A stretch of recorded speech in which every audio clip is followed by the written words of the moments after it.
رب اشرح لي صدري ويسر لي أمري واحلل عقدة من لساني يفقه قولي رب يسر ولا تعسر وتمم بالخير وبك نستعين. السلام علیکم ورحمۃ اللہ وبرکاتہ. اما بعد سورۃ الہمزہ کے پارٹ 1 میں ہم نے سورہ ہمزہ کی پہلی آیت کی تفسیر کی اور ہم نے جانا کہ ویلن کیا ہے، یہ کیسی خطرناک، اذیت ناک اور ہولناک چیز ہے اور یہ کن لوگوں کے لیے ہے. ہمزۃ لمزہ میں زبان اور اشارے سے کی گئی برائیوں کا تذکرہ کیا جسے ہم بہت معمولی سمجھتے ہیں، لیکن ہماری زبان کی یہ لذت ہمارے لیے ویل ہے، یعنی ہلاکت، تباہی، لعنت اور جہنم کی ایسی وادی جس سے جہنم بھی پناہ مانگتی ہے. ہمزۃ لمزہ بذات خود بری صفات ہیں، لیکن ان بری صفات کو پہچاننے کے لیے کچھ علامات ہیں جو اللہ تعالیٰ اگلی آیت میں بیان کرتے ہیں. بالکل اسی طرح جب ہم دوسروں میں صفات ڈھونڈنے کے لیے کچھ علامات کی مدد لیتے ہیں کہ وہ اٹھتا بیٹھتا کیسے ہے، بات کیسے کرتا ہے، معاملہ کیسے کرتا ہے، تو ہم یہ جاننے میں کامیاب ہو جاتے ہیں کہ سامنے والا کن صفات کا حامل شخص ہے. اسی طرح اللہ تعالیٰ ہمزۃ لمزہ کی آگے علامت بیان کر رہے ہیں. وَيْلٌ لِكُلِّ هُمَزَةٍ لُمَزَةٍ، ہلاکت ہے، تباہی ہے ہر ہمزۃ لمزہ کے لیے.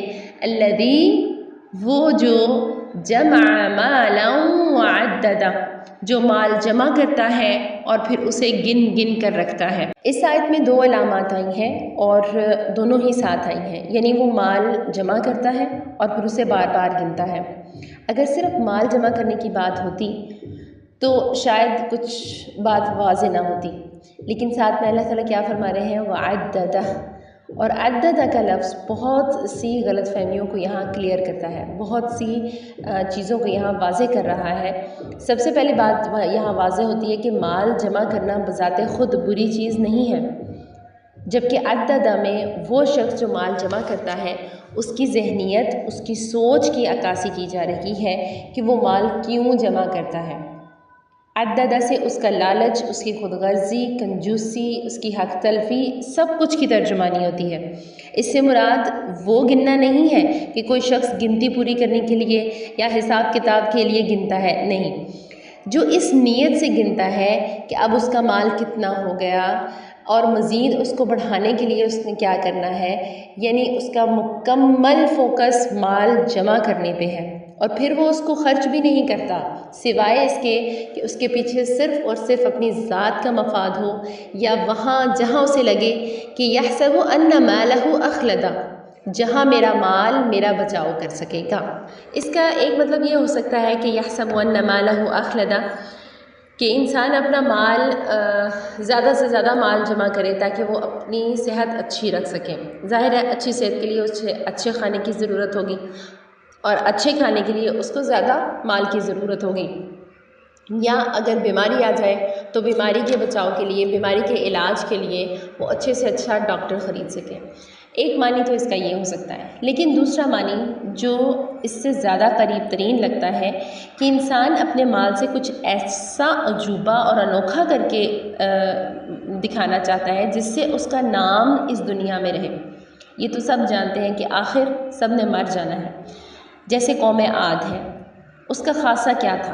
فرعون کا، پھر ارم ذات العماد کا، قوم سمود کا، اس کے علاوہ مصر کے اہرام، ان سب کے پیچھے کیا ذہن تھا؟ بڑے بڑے پہاڑ کاٹ کر گھر بنانا. اگر ان کی ضرورت ہوتی تو ان کے نبی ان کو منع نہ کرتے، بلکہ اس کے پیچھے ان کی ذہنیت یہ تھی کہ انہوں نے اپنے مال کی نمائش کرنی ہے، انہوں نے کچھ ایسا کرنا ہے اپنے مال سے جس سے رہتی دنیا تک ان کا نام رہے، کچھ ایسا جو پہلے کبھی کسی نے نہ کیا ہو. پھر اس غرض سے زیادہ مال جمع کرنا تاکہ پچھلے ریکارڈز کو توڑا جا سکے، اور پھر وہ زیادہ سے زیادہ مال جمع کرنے کے لیے کوئی بھی راستہ اختیار کرے، چاہے وہ حلال ہو چاہے وہ حرام ہو. آپ صلی اللہ علیہ وآلہ وسلم نے فرمایا، حرام مال جمع کرنے والے پر کبھی رشک مت کرو، کیونکہ اگر وہ اپنے مال سے صدقہ بھی کرے گا تو وہ قبول نہیں ہوگا، اور اگر وہ اسے رکھ چھوڑے گا تو وہ اس کے لیے جہنم کا باعث بنے گا. اچھا، اب ہم دیکھتے ہیں کہ مال کے ساتھ ہمزۃ لمزہ کا کیا تعلق ہے.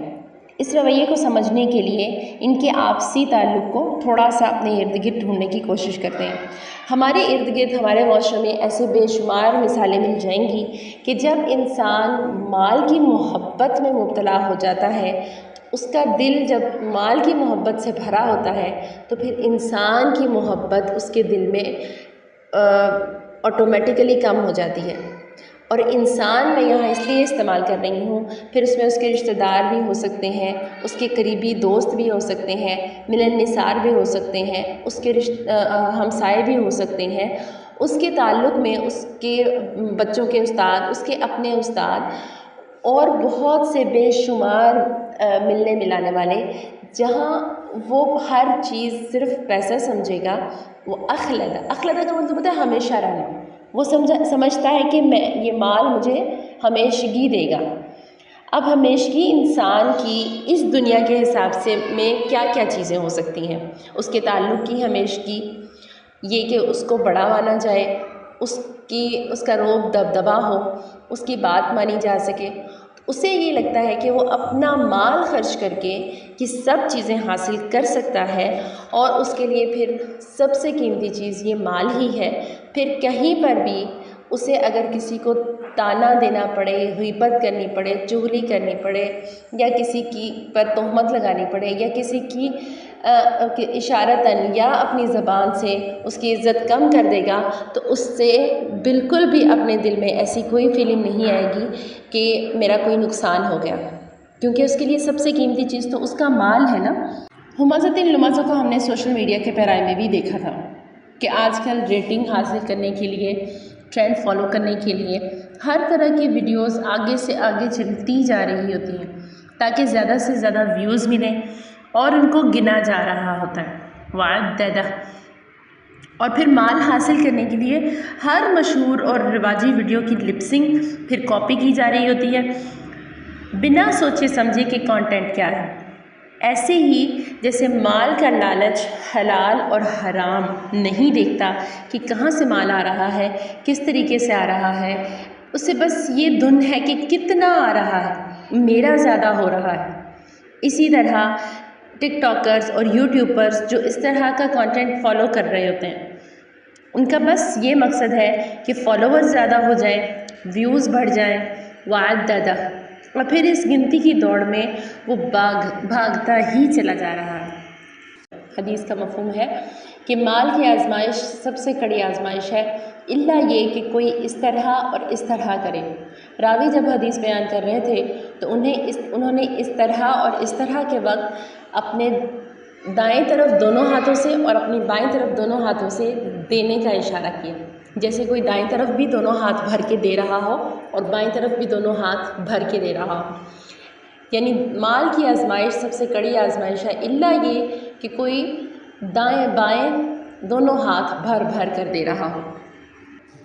تو مال جمع کرنا بذات خود برا نہیں ہے، بالکل اسی طرح جیسے ہم نے ہمازت لمازہ میں پڑھا تھا کہ کلام بذات خود بری چیز نہیں ہے، بلکہ یہ وہ چیز ہے جس کی وجہ سے انسان باقی تمام مخلوق پر افضل ہو جاتا ہے۔ اب یہ زبان آپ کے ہاتھ میں ہے کہ آپ اس کے ساتھ خیر خرید لیتے ہیں یا پھر شر خرید لیتے ہیں۔ آپ کس چیز کا سودا کرتے ہیں؟ اللہ تعالیٰ کی تمام تر تخلیق میں سے اللہ تعالیٰ نے جو بھی پیدا کیا ہے اس کے ساتھ خیر بھی ہے اور اس کے ساتھ شر بھی ہے۔ اب یہ آپ پر ڈیپینڈ کرتا ہے، اما شاکرا او اما کفورا۔ اسی طرح مال ہے، اب یہ بذات خود برا نہیں ہے۔ اگر یہ بذات خود برا ہوتا تو ابو بکر رضی اللہ تعالیٰ عنہ کا مال مکہ میں مسلمانوں کے لیے سب سے زیادہ کام آیا۔ ہجرت میں آپ صلی اللہ علیہ وسلم کے ساتھ حضرت ابو بکر رضی اللہ تعالیٰ عنہ تھے اور ان کا مال تھا جس نے ان کی بہت زیادہ اعانت کی۔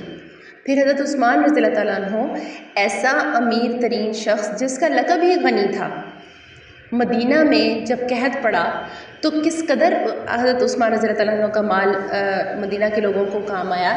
جب حضرت عثمان رضی اللہ تعالیٰ عنہ نے کنواں خریدا، قحط پڑ گیا مدینہ میں، تو حضرت عثمان رضی اللہ تعالیٰ عنہ کا تجارتی قافلہ آیا جس پہ 1000 اونٹ شامل تھے۔ 1000 اونٹ لدے ہوئے تھے کھانے پینے کی چیزوں سے اور استعمال کی چیزوں سے۔ جب وہ قافلہ آیا تو مدینہ والے بہت خوش ہوئے، لیکن ساتھ ہی ایک تجارتی وفد بھی آ گیا۔ اب اس تجارتی وفد نے حضرت عثمان رضی اللہ تعالیٰ عنہ سے کہا کہ ہم آپ کو دگنا منافع دیتے ہیں، آپ یہ پورے کا پورا مال ہمیں بیچ دیجیے۔ ان کا مقصد تھا کہ ہم خرید کر، قحط تو مدینہ میں پڑا ہوا ہے تو ہم زیادہ سے زیادہ منافع میں بیچ لیں گے۔ حضرت عثمان رضی اللہ تعالیٰ عنہ نے منع فرما دیا اور کہا مجھے اس سے زیادہ منافع مل رہا ہے۔ جب انہوں نے دوسری دفعہ منافع کی شرح بڑھائی تو حضرت عثمان رضی اللہ تعالیٰ عنہ نے پھر سے وہی جواب دیا کہ اتنا منافع تو میں پہلے سے لے رہا ہوں۔ جب انہوں نے تیسری دفعہ منافع کی شرح بڑھائی تو حضرت عثمان رضی اللہ تعالیٰ عنہ نے پھر سے جواب دیا کہ اتنا منافع تو میں پہلے سے لے رہا ہوں۔ تو انہوں نے کہا واللہ ہم مدینہ کے حالات سے واقف ہیں، وہاں قحط پڑا ہوا ہے، ایسا کون ہے جو آپ کو اتنا زیادہ منافع دے رہا ہے؟ تو حضرت عثمان رضی اللہ تعالیٰ عنہ نے کہا کہ اللہ تعالیٰ، تو مال بذات خود برا نہیں۔ عثمان رضی اللہ تعالیٰ عنہ کے پاس اس وقت مال تھا تو انہوں نے بہت اچھے سے مسلمانوں کی مدد کی۔ ابو بکر رضی اللہ تعالیٰ عنہ کے پاس مال تھا تو اس وقت آپ صلی اللہ علیہ وسلم کی ہجرت میں انہوں نے آپ صلی اللہ علیہ وسلم کو سب سے زیادہ اس وقت ابو بکر رضی اللہ تعالیٰ عنہ کے مال نے مدد دی۔ آج کے معاشی اعداد و شمار کے مطابق دنیا کے سب سے بڑے معاشی ممالک کی درجہ بندی کی جائے تو جی ڈی پی میں کے لحاظ سے امریکہ دنیا کی سب سے بڑی معیشت جس کا حجم 23 ٹریلین سے زائد ہے۔ اس کے بعد دنیا کی دوسری بڑی معیشت چین ہے اور صنعتی طاقت ہے ان کے پاس۔ جرمنی ہے، یورپی یونین کی سب سے بڑی اور دنیا کی تیسری بڑی معیشت ہے۔ چوتھے نمبر پر جاپان ہے اور 5ویں نمبر پر انڈیا ہے۔ اگر آج مسلمان اس معاشرے میں اس دور میں پیچھے ہیں تو وہ بھی اسی وجہ سے ہیں کہ انفرادی طور پر ہم جمع مالا معددہ کر کے رکھ رہے ہیں، لیکن اجتماعی طور پر مسلمان فقیر ہے، غریب ہے۔ معاشی طور پر دیکھا جائے تو ہماری معاشی حالت، ہم معاشی طور پر کہاں ہیں؟ بہت پیچھے۔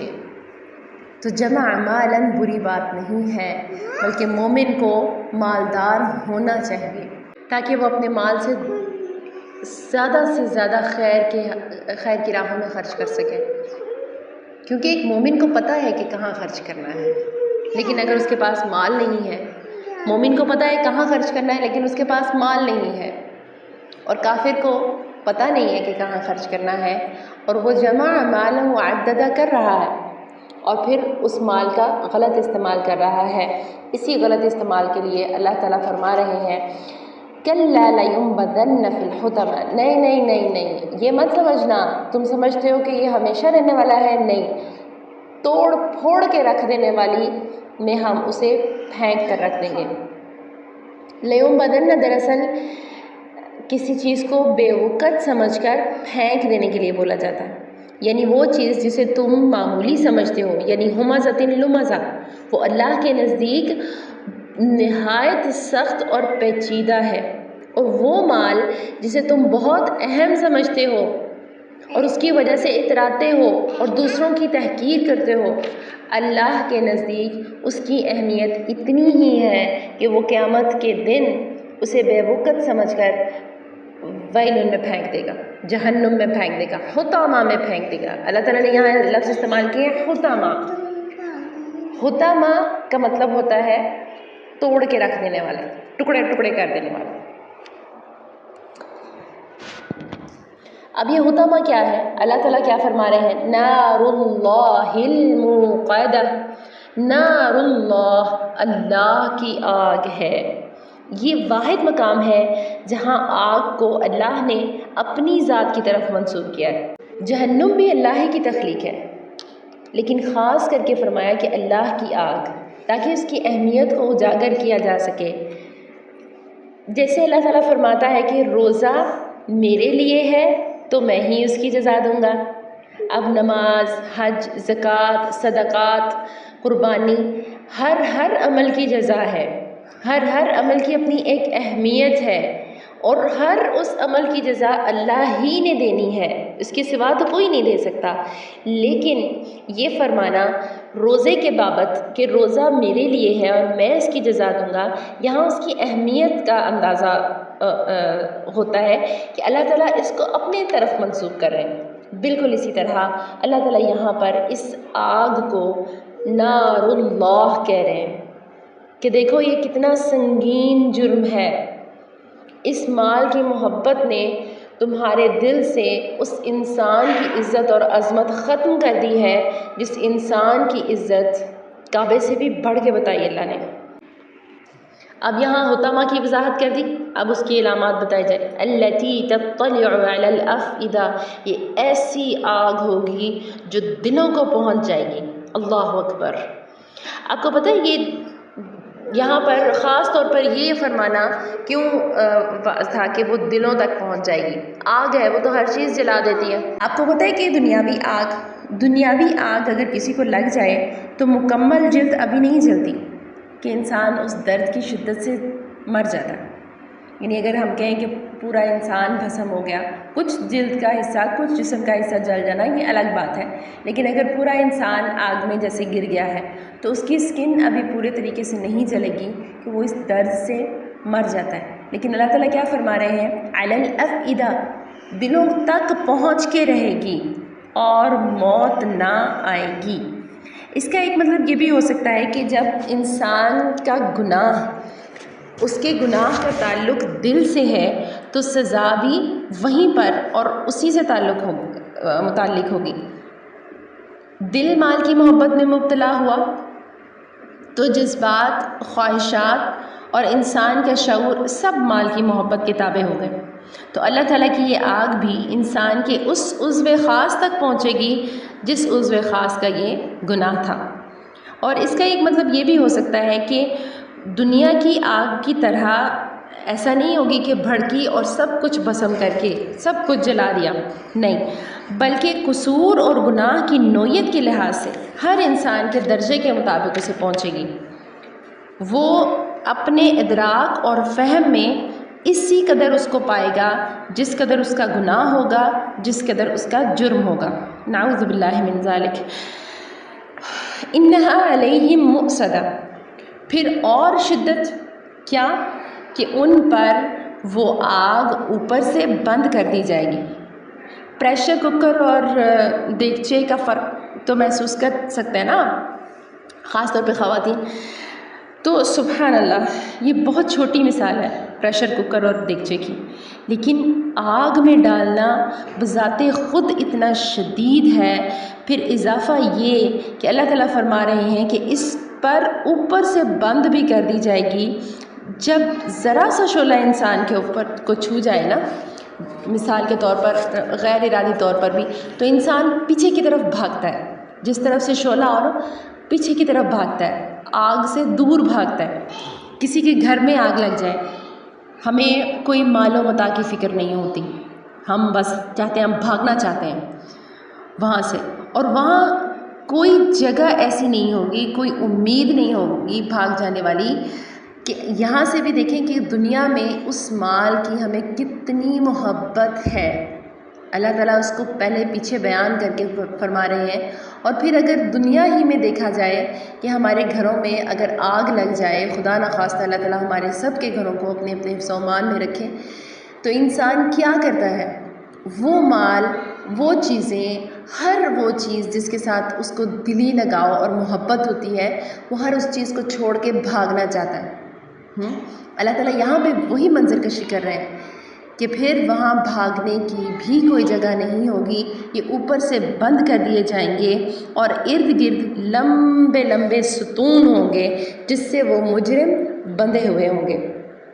ابن عباس کہتے ہیں کہ آگ بذات خود اتنی زیادہ ہوگی کہ وہ ستونوں کی مانند لگ رہی ہوگی۔ سورہ ہمزہ کے آخر میں اس کا لب لباب اس طرح سے کروں گی کہ جو چیزیں اللہ تعالیٰ نے اس سورہ میں بیان کی ہیں وہ بذات خود بری نہیں ہیں، بلکہ ہم ان کا اچھا استعمال کر کے اللہ تعالیٰ کی خوشنودی اور رضامندی کے حقدار ہو سکتے ہیں، اور ان کا برا استعمال کر کے ہم ویلون کی گھاٹی کے مستحق ہو سکتے ہیں، جبکہ اللہ نے ان کا اچھا استعمال بھی کھول کھول کر بیان کر دیا ہے، اور اس کے برے استعمال اور اس کے انجام سے بھی ہمیں بہت اچھے طریقے سے آگاہی دی ہے۔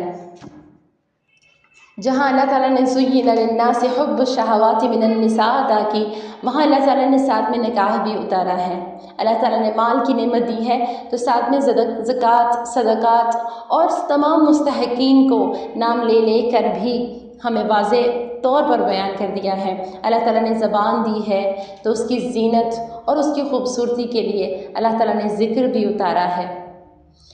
اللہ تعالیٰ ہمیں اپنی مخلوق کے تمام تر شر سے محفوظ رکھے۔